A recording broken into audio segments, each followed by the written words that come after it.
dubartoota hundaa miti ka ati jijjiirtee jiruu gaarii jiraachuu dandeettu isii booda.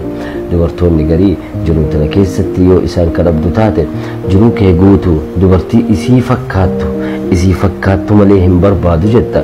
Fuula dubartoota biraa wayita agartu jaartii tiyya fakkaatti wallaahi funyaanis jaartii tiyya fakkaatti boqoon jettee dubartoota hedduu keessatti agarta fuula jaartii keetii. Akkasuma amala jaartii teetii sanniin dubartoota biroo keessatti agarta. Laakiin dubartoota kuma dhibba keessatti agarta amala isii faca'ee. Qara dubartii takka qofa keessatti amala bareedaa kana hundaa fuula bareedaa kana hundaa jaartii takka keessaa qabda ture. Laakiin ati isii ga'ummaa keetiin isii dhabde, yaani amala dhabuu keetiin isii dhabde, jiruu kee guutuu ammoo adda kee jiraatta, dheebuudhaan jiraatta, akka isii abada hin argattu. Kanaafuu jabeeffadhu. Asitti qurxummii gurgurama.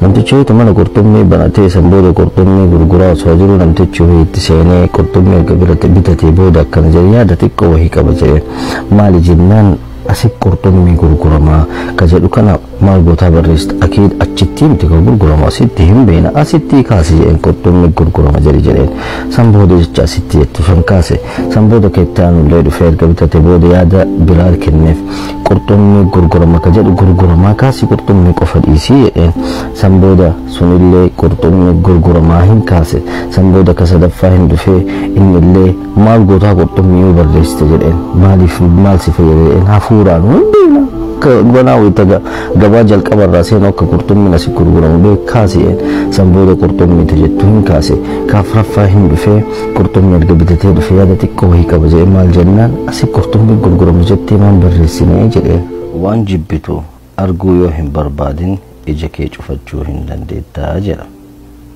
Laakiin waan sitti dhagahamu onneetee cufachuu hin dandeettu akka itti hin dhagahamneef. Sinigale jaartii ta'e dubartoota biroo wajjin wal hin madaalin.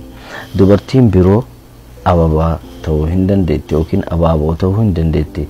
Laakiin nama maratu isii olataa siin jedha. Kanaafuu shunkurtii si bira jirtu san isima jabeeffadhu. Kan namni biraa si harkaa hin tuyne. Keessiin olii gadi hin deemne. Kanaafuu shunkurtii markaa qabdu san jabeeffadhu. Isi Muhammadduuti. Hafuura isii ergeeffadhu. Olii gadi ilaaluu dhiisiitii tabiraatii waliin madaalin jaartii ta'e. Jaartiin ta'e jaartii ta'e. Jaartii biyyaatii miti. Kanaafuu isima jabeeffadhu.